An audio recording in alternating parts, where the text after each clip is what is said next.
Bismillah. Annyeonghaseyo, 10 yoshga yosharishni istasangiz, ushbu maskani haftada 2 marta albatta qiling. Yuzingiz sizni aniq duo qilib qo'yadi.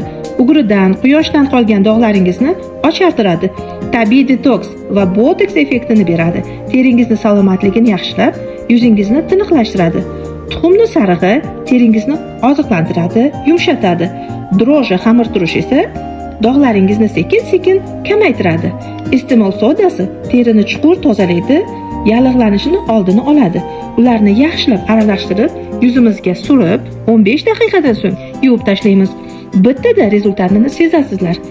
Agarda dog'laringiz va jinlaringiz juda ham ko'p bo'lsa, ushbu maskadan so'ng albatta doktor Ipo penkasini yuvsangiz, kosmetologlarga borib, chistka qilib tozalagan effektni beradi.